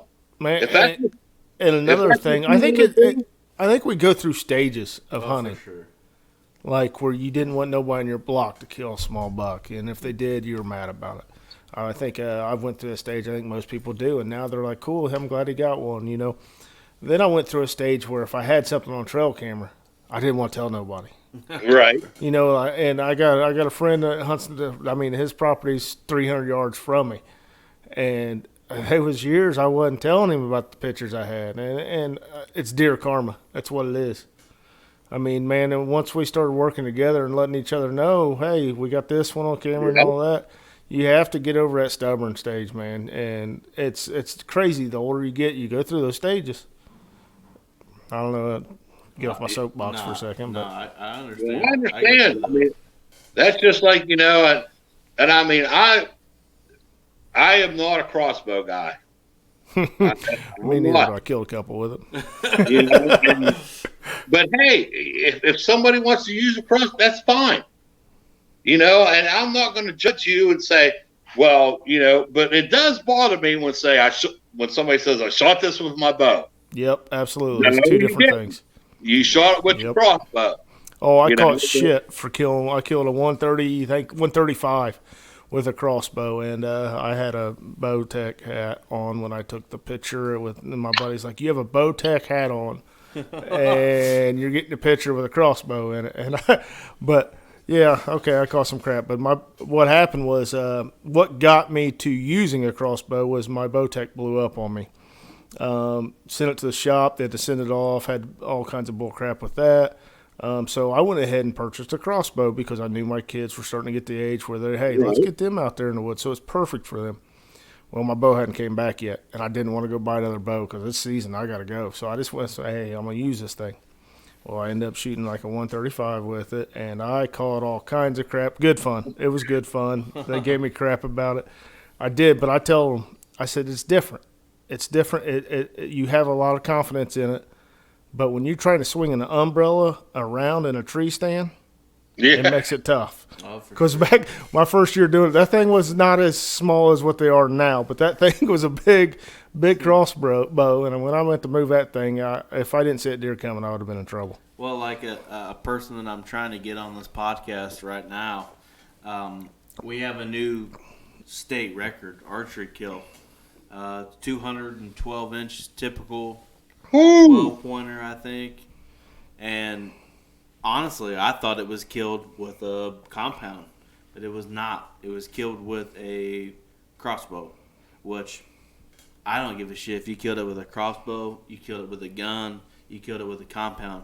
You killed over 200-inch deer. I would never, and I'm only 32 years old. I will never kill a 200-inch deer. Never say never. I'm just being completely honest with you. I'll never kill a 200-inch deer. Well, come out to West Virginia. I'll put you on one. Fuck yeah, let's go, bud.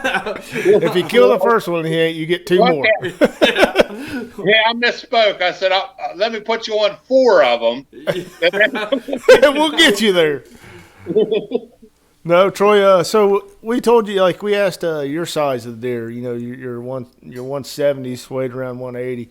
I was fortunate a few years back. I killed a buck that, I mean, score wise, he wasn't much. He was a baseball bat with some real wide, just thick as could be. I think I had scored him around 131, but the deer weighed 255 field dressed, and it was a tank. And most deer, I got a buddy that killed. We'll get pictures. I have to get the clarification from this kid. Oh my god! But he killed one. We're thinking he's gonna go in 180s this year. He killed him second day of gun season this year. I don't think that deer was even. He was probably close to 200 pounds. A good deer around here, 140s deer's around 200 pounds. So to kill a 255 and that thing, I mean, he seriously didn't look like. I mean, he looked 130, good 130, but the body on that thing, holy cow! Yeah, I needed 2 days off after that one. I'm sitting on the couch, me and my boy were hanging out. The wife, she went and did her thing with her friends and stuff, and he says, "Hey, my buddy just brought this deer by. Come check it out." So I opened the garage door. My 4-year-old, he'll be 5 this weekend.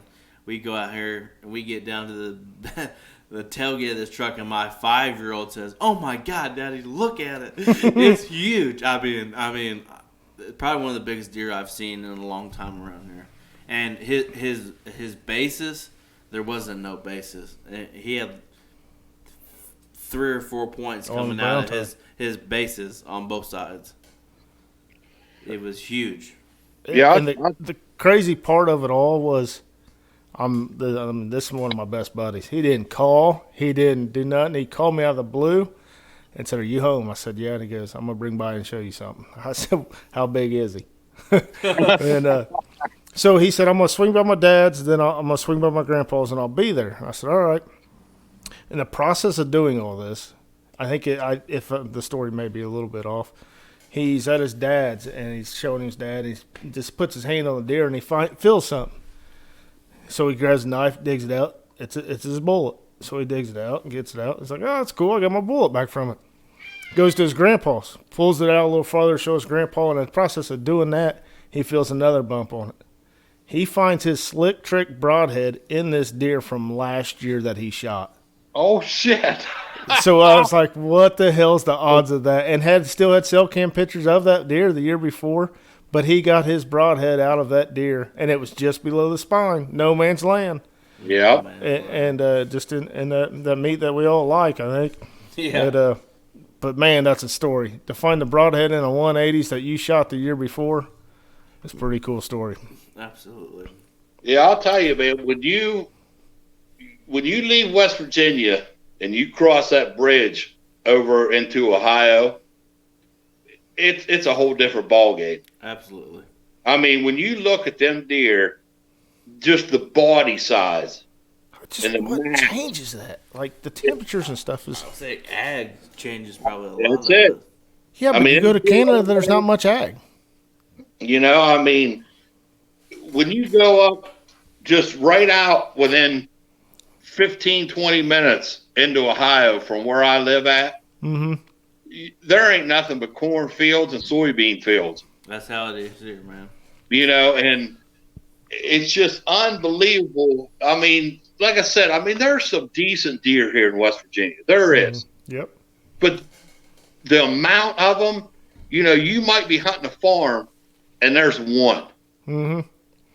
I feel like I've been hunting a farm that has none all year. But. You go to Ohio, there might be 3. Oh, yeah. It's just the difference is just unbelievable. I mean, like I said, the deer we're shooting here, guys in the Midwest, a lot of them would just pass on them. Yep. It's just there's a difference between eating crab apples and acorns and eating, corn and soybeans and alfalfa and. But I mean, it's a good place to hunt here. I mean, it really is. I mean, you're going to see a good bit of deer. You see a good amount of deer. So, question for you. I mean, I'm just trying to think because, if they give you 3 buck tags, your numbers are there. your numbers are there. So how many deer do you see probably on an average hunt? I mean, I think the most that I've ever seen hunting. Brett's drank a little. He's peed like 7 times, but was probably about 20 deer. No kidding. And some of them could have been the same. Yeah, absolutely. Yep. They could have went by and come back and stuff, but I'd say 20 deer is the most, and that's just because I was in a fire when I was 19 years old, an industrial fire. Mm-hmm. And I got my back burnt pretty good and stuff, and kind of messed stuff up. And then eventually, and I've had back pain my whole life, and eventually I went and had back surgery done this past spring. And because one of my vertebrae busted, and chunks of the vertebrae went into my nerve roots and stuff. And then I had my right foot lost all the feeling in it and stuff. And so I didn't have much choice. I had to go get a surgery done. But I can't do I can't do the all day hunt. That's my favorite. I love it. I could get about 3 or 4 hours in, and after that, I got to move. My fat ass just gets too hungry. It ain't because I get stiff or okay. And I'm just like, I'm done with this. Mm-hmm. I got to get out of there. I got to move around. I got to do something. But there, like I said, man, there's nice deer here. There really is, and it's good hunting. But I just get people saying, "Oh, we need better deer. How are you going to get better deer?" I mean, first off, you have to have the food source to have better deer. I mean, that's what makes them grow. And living on crab apples and, acorns, there's only so much you can do. Yeah, there's only so much you can get done on that.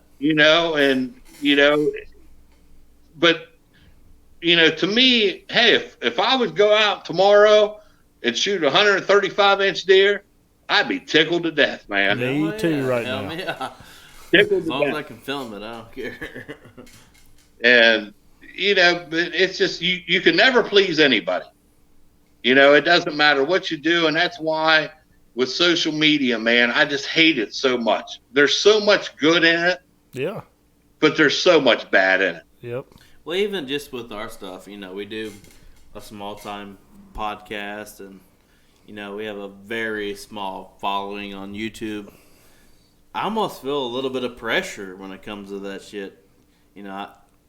Like I said, I've only been behind my bow a few times this year, just being behind the camera the whole time.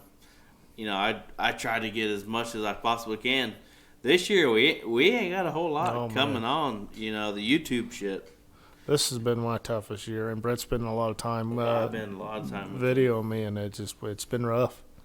It really has. I know I can't figure it out, man. I've hunted the same property for shit. Like, so I'm 40, and I started hunting when I was 10. Started really hunting when I was 12.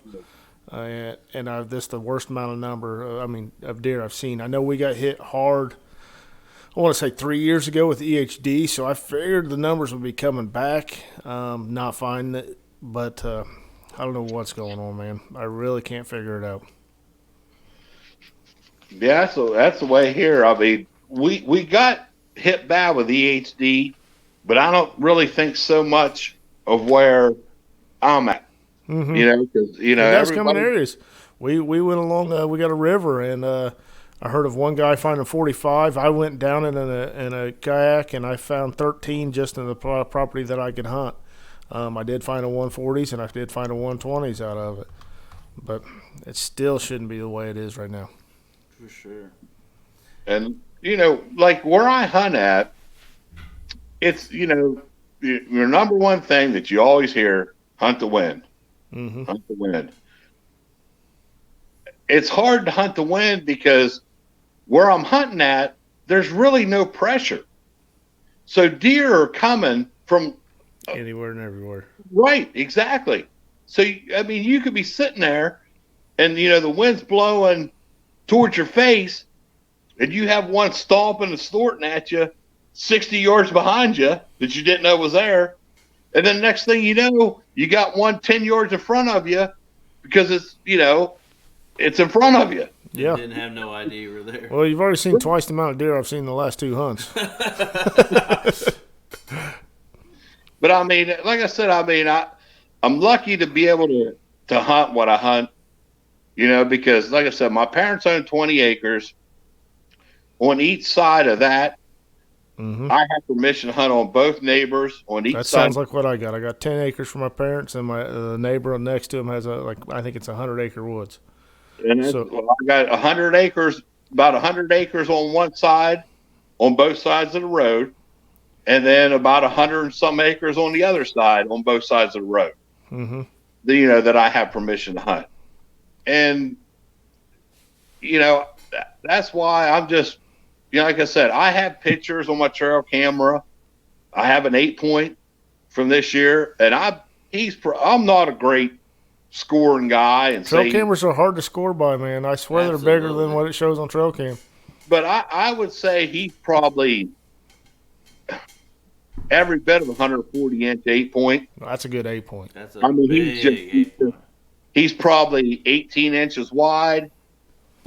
His main beams are long. How much are out of state tags? Well, you guys are more than welcome here anytime. Oh man, we'd have a heyday. Like I said, I got 2,200 acres of game lands within 5 minutes from my house. And really nobody hunts it. Really? That's what I was on. Geez, we're going on an hour and 46 minutes of this broadcast. So we probably need to wrap it up shortly. So Brett's like, quit asking questions. But so I hunt Kentucky. Brett's went to Ohio, and Brett told me how much pressure Ohio was getting. A lot of pressure. I've hunted Missouri, man. Missouri, we ran into a couple. This has been 2 guys. We ran into them, 12 years ago. And they said, what are you doing here? I said, what do you mean?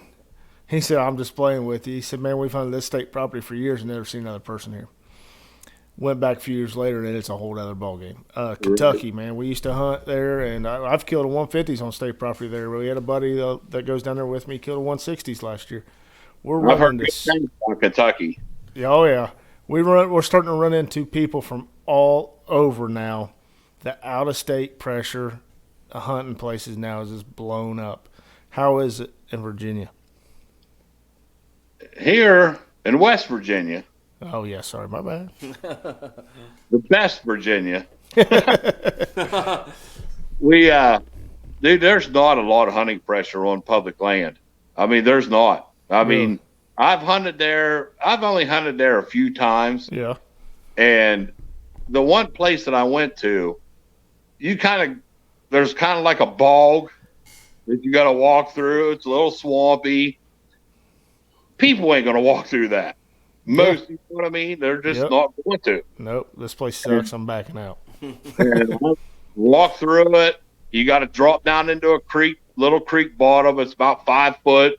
Drop down there, cross the creek, go up another 5 foot, go across, then head up a valley. And people aren't going to hunt there.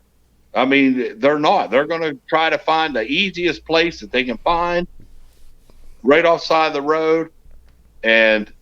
But you could drive around. There's roads all around this 2,200 acres. Now, do they allow you to park anywhere? Yes. There's because some of the places, all the states I've been to, it's just you have designated parking areas. So it makes it tough. Yeah, there's designated parking areas that you can park at. Or, you can just find somebody's house. Most people will let you. Because you're living right on the edge. That's Southern hospitality. There's, right on the edge of that game land property. You go up and, hey, you care if I just pull off alongside here and park and stuff? Hey, that's fine. Yep. As long as I can get my car out of the driveway. I've seen a lot of the hunting public guys. That's what they do. Is instead of hiking miles and miles, they're just asking permission. Hey, I'm not hunting your property, but can I have access to get to the state property from here? And they're getting it. And I've seen some good bucks. There's a kid that I follow. He lives in Ohio, like right over in Ohio, and he comes over and hunts the game lands over here in West Virginia. Mm-hmm. I think it was 2 years ago. Oh, is it a younger kid? Lifts weights. I think I know who you're talking about. he lifts weights. Zach, I can't think of what his last name is, but he's big into weightlifting and stuff like that. Mm-hmm. And he shot, come over here, shot a really nice 10-point 2 years ago. And then he shot another nice buck this year on the game land. And like I said, people just don't hunt it. Mm-hmm. I mean, it's there, but I mean, most people that live around here, they all hunt private land because they own land, or their parents own land, or their cousins own land, or whatever, and that's where they hunt. Well, I appreciate you, coming on with us tonight and dealing with our stuff, hanging out with us and drinking beer and everything. And where can everybody find you at on social media? Oh, well, I mean, I'm at on Twitter at WV Bowmaster. I think Instagram is probably the same thing, I believe. I don't post too much.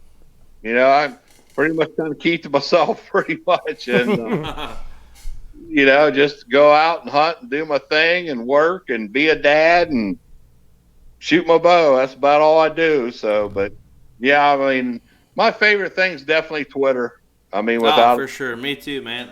Like, a lot of people don't get it. I don't even have it. They don't understand it. Like, Facebook and Instagram, like, it's whatever, but yeah. Like, I feel like Twitter is like a pretty close knit family for the most part, yeah. But I really enjoyed like when you did the episode with Kyle. Yeah, Kyle Campbell. Yeah. Oh yeah, hell yeah, he's cool as hell. I follow him on Twitter, and read his stuff and everything, and he seems like a good dude. And then him and I don't know what I know his real name isn't, but Howie, it's Howie. Yeah, Corn Thicket. Corn Thicket, and sure. I mean, that's a good, but like I said, I just like listening to real people, and just. You caught me off guard when you told me via DM that you listened to our podcast. I was completely caught off guard. I had no idea that, and that catches me off guard quite a bit. When I talk to some people and they say, "Hey, well, I already listened to your podcast." I'm like, "Fuck, I didn't know." Sometimes when I do this, I don't think anybody listens, and then people tell us, "Well, we listen." I had no idea that you listen. Yeah, like I said, I mean, I only listen to. I mean, I've listened to your podcast. I listened to the Corn Thicket, and of course, I always listen to the Meat Eater. I mean, yeah. Sure. Steve Ranella, he has his ups and downs through people and saying this and that about, selling out to an anti-gun company that bought him and stuff. And I don't know. He seems like a pretty good dude to me, and I really enjoy his podcast. Very intelligent man. I just like to listen to him. I listen to Joe Rogan. Oh, yeah. A lot of his podcasts. And then, a couple different traditional archery podcasts, The Push and Traditional Outdoors and stuff. And, I like really cool to have you on, man. I honestly appreciate it more than you know. Well, I'll tell you, I appreciate you guys having me on. I mean, I'm not much of an anybody. I'm just your average, Average guy killed a 170 and shooting a traditional traditional bow. I mean, that's our big thing. We like having the regular Joe on. Fuck, we're regular people. We ain't nobody. You know what I mean? We're nobody.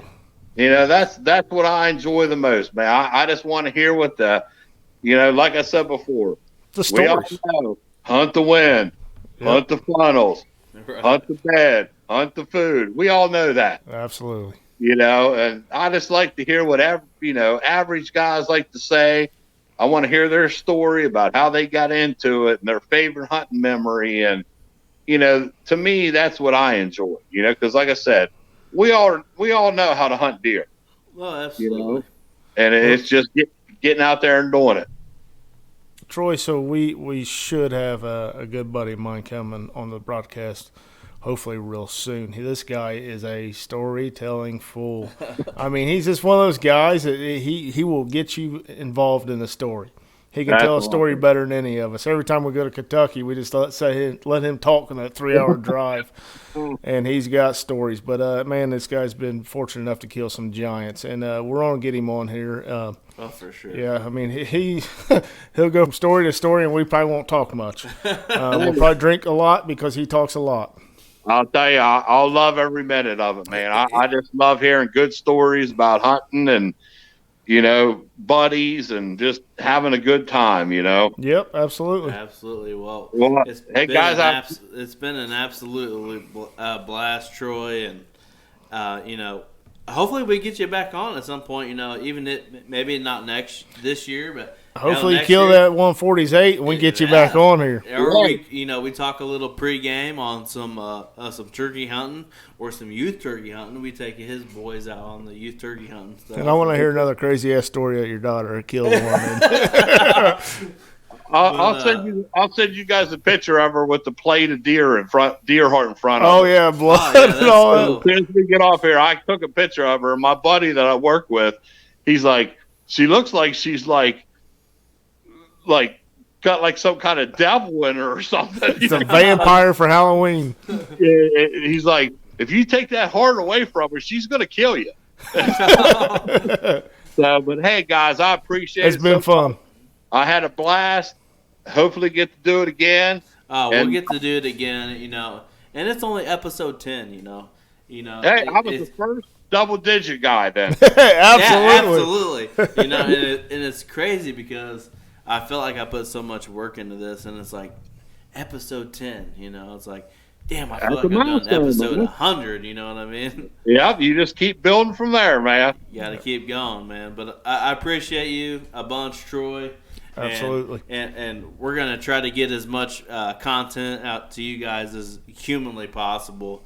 We're probably going to go hunting in the morning. Hopefully I film him shooting. Maybe. You ain't going hunting in the morning. Hopefully. Actually, there's a good chance because we had I don't even want to name this camera, but a spy point went off earlier. I'm not a fan of them, but that's another story. Went off earlier, and I got a buck that, man, I haven't had much, but it's the first time I've got him in there right now, and he's probably 130s. And at this point, I had to go at 140s. But so we're definitely going to try getting up and going after him. Yeah, we're going to try to get after it, and, if not, Thanksgiving weekend, I had a lot of success last year during Thanksgiving weekend filming for people. Even if we shot some does, it was still fun, but I appreciate everybody that's watching. Thank you. If you had anything or comment anything that you want on any of this, and we'll get back with you. If it's on Facebook, Twitter, Instagram, whatever it have be. But check Troy out on Twitter. Check us out. We appreciate you guys greatly. All right. Y'all have a good one. Thanks, Troy. Good luck to you this season. All right, you too, guys. Safe. See you.